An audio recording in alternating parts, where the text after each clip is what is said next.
Yeah, I know what you're thinking. You can get a job in the Middle East simply by trying or by magic, through others, or by fluke.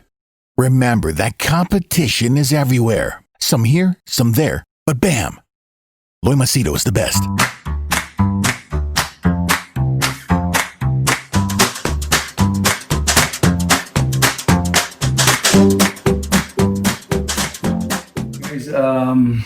This is crazy. I was just going to start editing a video when I just got a call from somebody, I can't mention who, but a really reliable source. He is a person who gives me a lot of information about UAE. He's a very successful businessman. He has a very big business. And he also has lost millions in the process, which is why he's bitter and he shares the real information and the real stories with me. So he called me just now and he spoke to me. That's my baby screaming. Okay, anyway, like I told you, this is not a planned video.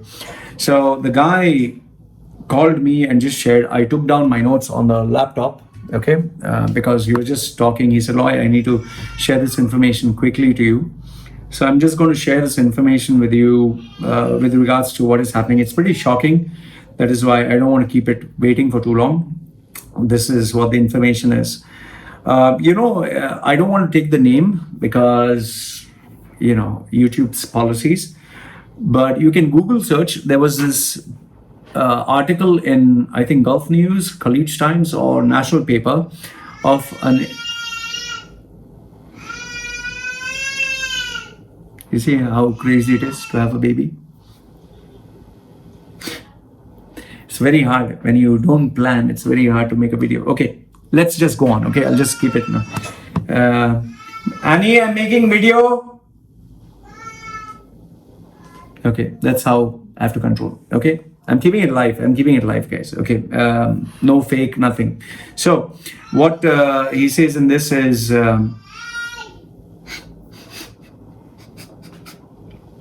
how am I supposed to fucking work? Okay, I think now my baby's quiet. Okay, so like I was saying, you see the challenges of being a YouTuber? It's not fucking easy, man. And this was not a fucking planned video. Anyway, let's just go on. Even if you hear the baby noise, I'm just going to go on. Okay, so on Khaleej Times, Gulf News, or National Paper, there was this Indian guy who they advertised as having the highest number of houses in Burj Khalifa. I think it was around 24 houses or something. He had 24 flats. I don't want to give his name. I know his name. So this guy had 24 houses, and that time it was like a very big thing. Wow, he is so successful. He started off in a very small position, okay? And he became so fucking irritated. You see how irritating it is to have. Oh God. Annie, I'm making video. Now you see? Okay. You see how hard it is? Okay. Sorry. So fucked up, man. I'm speaking something serious here and I have to do this. Like I told you, this is not a planned video. Okay, so this guy, his name is... sorry, I'm not supposed to say his name. Okay, so this guy had 24 houses in Burj Khalifa. And, that time they featured him in the paper and they were saying that, he is... Dubai is a place to invest. He's making so much money. He came down with nothing. So now this guy has actually run away from Dubai. That's what I've been told. I don't know how far it's true. The guy has run away from Dubai.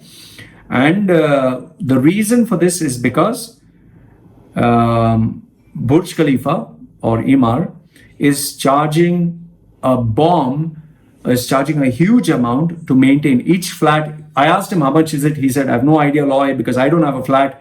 But this guy has a flat. It seems the maintenance cost per flat is around 100,000 dirhams.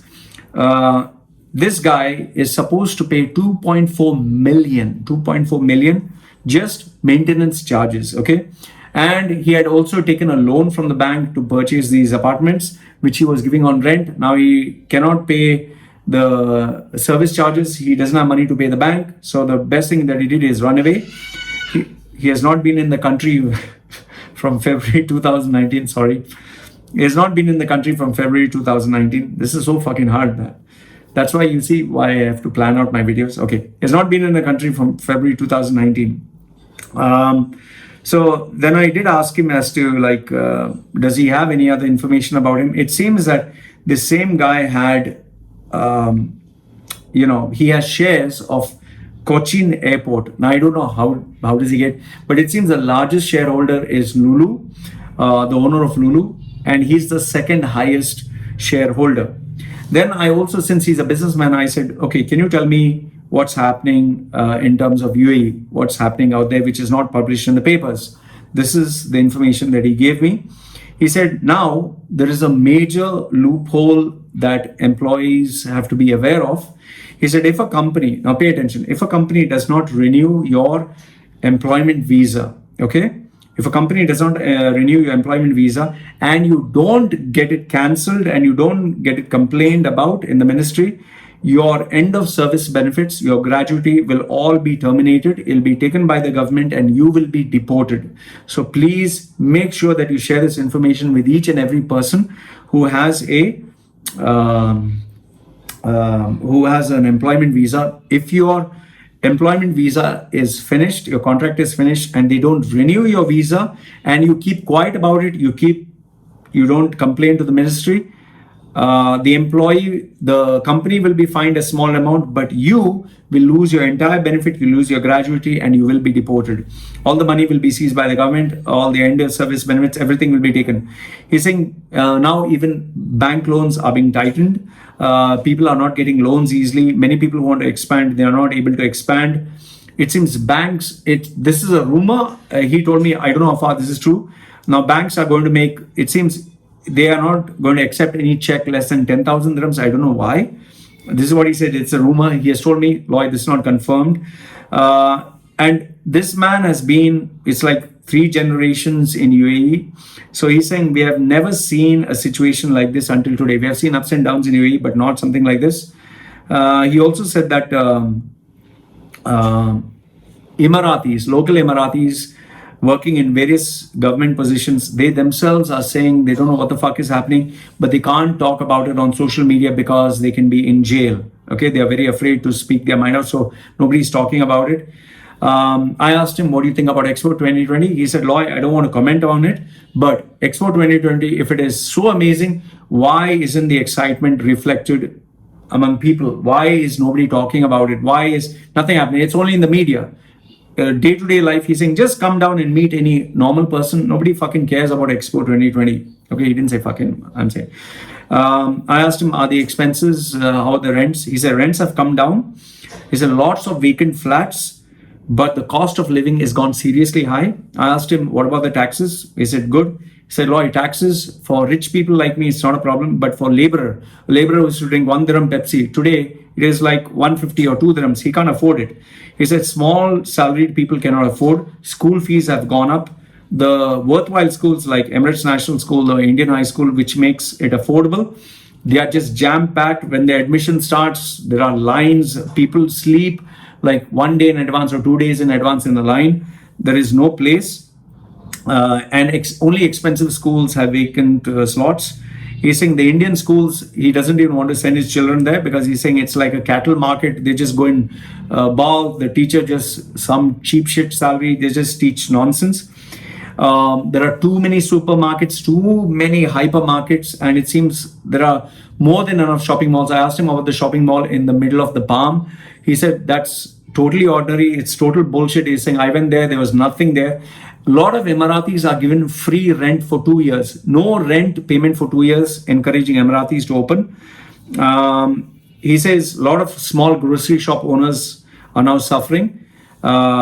If you buy a container load, only then you get a special price. And most of whenever Carrefour or any of these brands are advertising, it is these grocery shops or these small shops that go stand in line and purchase all this stuff and they resell it at a higher price. He's saying a grocery guy, nowadays even a grocery guy cannot survive because a building, it depends if there are people staying there. He's saying, I asked him what about people from India? He's saying people from different parts of India also do not want to come to Dubai, the ones who can really work. He's saying because now you can easily get even 1,000 rupees a day And I asked him in Kerala if he knew anybody. He's saying, my friend who has businesses both in Kerala and here, he's saying in Kerala, you can get 800 to 900 rupees a day. And the normal schedule of Kerala is you come to the office, then there is a tea break in the morning. Then after that, in the afternoon, 1 o'clock, there's a tea break. Then there is lunch break. Then 4 o'clock again there is tea break, and before you know it, they go back home. And he's saying you cannot bully or bully the employees because a lot of labor unions, a lot of politicians, there are a lot of challenges. People have multiple breaks, and you can't do anything. So that is why people who are based in Dubai, they don't want to go back in India, especially Indians. He's saying most of the Indians have black money that is not being taxed. Most of them invest wherever possible because if they go back, immediately when you put the money in, it seems, especially for Indians, the Indian banks will say, no, the money will not be taxed. But once you put the money in, immediately it's going to be taxed. And the reason why they tell you it's not going to be taxed is because they want to ensure that they achieve their monthly targets. And he told me one of his Malayali friends uses Malayali term. I'll tell you what it is. He said, if you invest in UAE, okay, there is a saying in Malayalam that says, Arada Mudha Arada Illa. Okay, something like that. Arada Mulla Mudha Arada Illa. That means you have the documents, but you don't have the food. Okay, what it means is you have the money, you purchase the land, and you want to develop this land and sell it for a profit. But once after you develop the land, when you want to sell it, nobody wants to buy it. So you're left with land. So now you have the documents, the papers, but you have no food. So he says nobody wants it. So what he stated is, now even in Dubai or UAE, they're selling plots of land and they're charging you much more to build a building, or they are charging you for an apartment. So what you're basically paying is for the sky, is you're paying for the sky. It's more money for the sky and not for the land. But then they don't make it easy for you to build anything. So you basically paid hyped up amount for the land where you could build something in the sky, but now they're not allowing you to build anything, so you basically paid money for the sky. And he's saying people who paid advance down payment for apartments, they've just paid money for a building that will be in the sky for a brochure, but that building is never delivered because it's just a hole dug in the ground. Then he also spoke to me about Sheikh Rashid and Sheikh Zayed. He used to come and meet his parents and his grandparents. They used to come to the harbor. They used to actually meet and talk to Sheikh Rashid and Sheikh Zayed. He's saying they used to come, but today's Sheikh, he's saying they just don't come. They are high flyers. He's saying the royal family. He's saying even locals don't want to work. He gave me an example. He says, Loy, I purchased properties worth 200 million. Today, I'm not even getting 60 million for it. Imagine 200 million worth of properties. He's not even getting 60 million for it. He's saying, I don't know what to do with it. He's saying, I've lost all my money, which took me 20, 30 years to make. Now, imagine 200 million you spend for properties and you can't get even 60 million. It's like 130 million is gone in the air. He's saying, but given all that, I asked him, would you go back to India? He said, I'll still not go back to India because if I go back to India, I'll be taxed. The infrastructure is very bad. The politicians are killing us. The courts are really bad. The bureaucracy is terrible. He's saying it's very difficult to adjust over there. After staying in Dubai for 3 generations, going back to India, we don't know anyone. We don't understand anything. And India is no longer cheap. He's saying today it's very common for boys to talk about, coactive spaces and businesses online. He's saying, but that's all rubbish. He's saying girls today even don't mind sleeping. Being a businessman, he's saying girls who are young as my daughters ready to sleep with me for money. And you're talking of conservative cultures, huh? He's saying, I've gone to my friend's house, conservative Muslim family, where the girl goes with her boyfriend, it seems, and after 2 days she comes back home. And the parents don't know where the girl is going. So he's saying, this is how our culture has been eroded. Apart from that, he also told me, Loy, check the app. He has given me an app name. It seems Emirates Options. Okay, you download this app, Emirates Options. He's saying you'll see what are the things for sale. You'll see 500 cars for sale, bid for it. 600 cars, flats, buildings. He's saying all this are being given on sale, but nobody is willing to even bid. He's saying, and even I asked him about the 80-90% sale which is going on. He said, Loy, these 80-90% sales is because they bring products on containers. You have to pay for rent, you have to pay for expenses, you have to pay for salaries. And when it's not selling, it's just lying in your warehouse and the heat is destroying it. So they just bring it down fast. What is not being sold, most of the stuff is useless and spoiled, and they sell it off and then they run away. And after the person has purchased this item, he will find out it's not working, it's not under warranty, he can't get a refund, he can't exchange it. So in the end, he's saying people are just making quick money and running away. He's saying people are taking 10 credit cards, 11 credit cards. He knows one person who has taken 21 credit cards. He's saying he's just taking money from one, putting in another one, he's putting in another. And he's saying, I asked him, what about the rules and laws of this new, they'll help you pay off the loans. He's saying, no, they just want people to, register themselves, and immediately you'll be put under a travel ban. You'll be stuck in UAE. You cannot work because you have a court case. You cannot work anywhere. You cannot do anything until you pay. So it's like you're signing your death warrant. So he's saying there are plenty of people in jails. The new generation is taking over the older generation, and most of the people who have put their name on a trade license, they end up in jail because people are encashing on their names. He's saying lots of companies don't have money. Many people are running away because their money is locked up in the market. He's saying even government-based jobs, the government is not paying them. He's saying you can't take the government to jail, which I've told you before in my videos. He said, he also told me there is a new card, SIM card called Google F1. Google F1 is a new card, and it's a SIM card, and you cannot track someone. Google F1. I have no idea what that SIM card is. He says the reason why WhatsApp and Skype is banned is because they don't want people sharing the information of what goes on in UAE freely, but they can't stop people from using a VPN. He's saying 99% everyone uses VPN. He's saying in the 70s, a mota set that was rice, plate of rice with all vegetables and everything was 3 dirhams. He's saying today the same is around 10 dirhams. He's saying, he also said that purchasing power is reduced drastically, but in India it's much more worse. He's saying, for example, fish. Most of the South Indians like to eat fish. One of his friends who went back to India, he said, kingfish. I don't know what is kingfish. I think it's a staple, this thing for Keralites. He's saying it costs 800 to 1,000 rupees for a kilo. He's saying to climb a coconut tree and to bring the coconut down is 30 to 40 rupees an hour. And he's saying the guy will take his time, smoke a BD, sit down, and he'll not do it. And if you can't even shout at him because nobody else will do the work. So this is what the guy had to say with regards to what is happening in UAE. So the Indian who had 20-30 flats in Burj Khalifa, the highest number, 24 flats, I think. He has run away from UAE because he cannot pay the service maintenance fees. It seems he's been charged 2.4 million this year.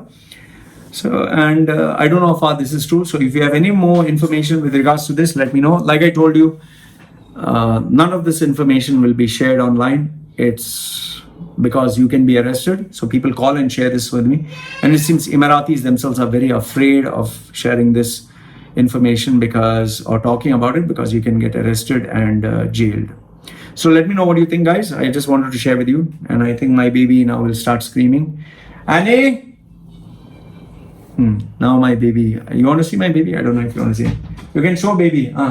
Where's baby? So I'll show you my baby who drives me mad with her screaming. So, yes, come. Want to see my baby? Yes. Why are you making noise when I do work? See, this is. And for the guy who said my daughter is an ugly bitch, stinky, smelly, and my wife is ugly. Yeah, both the ugly wife and the ugly baby. She. What you doing? Say hello. You ugly. That guy called you bitch. He called you a bitch. You look like a frog. She just wants to be in my room and make a mess out of my room. What are you doing? Chica? She just goes. And she goes to any nook and corner and this is what she does. What are you doing? Chica? That's what she does. She goes under the table and she'll pull out everything and Anyway, this is my life. Anyway, guys, thanks. This is me signing off. Take care. Bye.